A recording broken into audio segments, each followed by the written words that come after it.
Faly miarabantsika rehetra indray rakizy. Ary faly indrindra indray androany hanolotra tantara mahafinaritra sy mahavariana ho anao. Enoy tsara ary. Pentekosta. Asan'ny apôstôly toko 2. Manome ny fanahy masina i Jesosy. Tonga avy any amin'ny toerana rehetra ny olona. Maro ireo avy any ivelany. Tonga tany Jerosalema izy ireo mba hakalaza ny Pentekosta. Olona narivony no mandeha eny an-dalambe.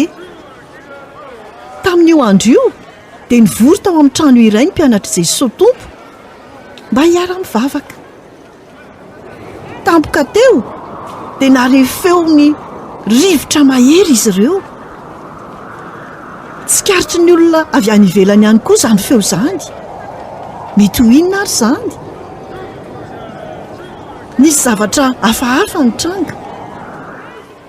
Ary ny lelafo toy ny lela nitarehina afo dia nidina tamin'ny tsirairay tamin'izy ireo. Inona ny dikan'io fahagagana io? Fanomezana avy tamin'i Jesosy io tranga mahafinaritra io. Nomeny ny fanahy masina ny mpianany.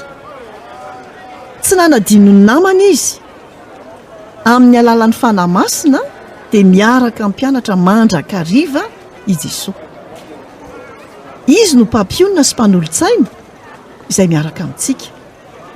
Amin'ny alalany dia afaka mifandray foana amin'ny Jesosy any an-danitra ny zanak'Andriamanitra.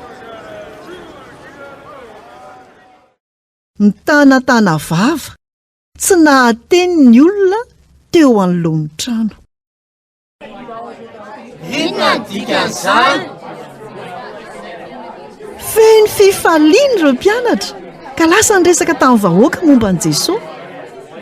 Alay fisary an-tsaina hoe na dia ireo olona avy any amin'ny firenena hafa aza dia afaka nahatakatra izay ambaran'izy ireo. Samy nandreny naman'i Jesosy ny teny tamin'ny fiteniny avy izy ireo. Ny teny tamin'ny fiteny tsy mbola ny anarany mihitsy izy ireo. Jesosy no namely izany rehetra izany hitranga. Ny sasany nanesy hoe ay, be loatra ny zavatra nosotroanareo. Vao maraina dia mamy ianareo. Ary hoy Petera, tsia, tsy mamy zahay. Andriamanitra no nitana ny teny fikasana ary naniraka amin'ny fanahy masina ho anay.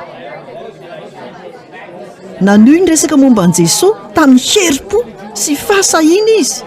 Nazavainy ny fomba nahafatesany sy nitsanganany tamin'ny maty ary ny nandehanany any an-danitra ankehitriny. Tsy i Petera ve io ilay avy nandahany Jesosy? Izy mihitsy io, tsy sary tahotra intsony izy, niova tanteraka izy. Tamin'ny alalan'ny fanahy masina no nanaovan'Andriamanitra ny Petera ho vavolombelona mahafatra-po. Nanohina ny fony vahoaka ny zavatra nolazain'i Petera. Inona ary ny tokony ataonay? Nanao zavatra ratsy maro izahay. Minoany Jesosy to dia mela heloka anareo Andriamanitra ary andray ny fanahy masina ianareo. Olona 3,000 no nanao izany. Nivavaka ny antsaon'i Jesosy izy rehetra dia voavonjy.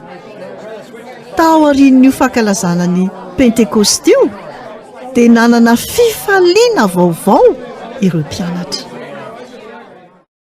Izay indray no anjara hafatra ho antsika tamin'ity anio ity. Tahiny tompo daholo nanolotra ny tantara zokomy.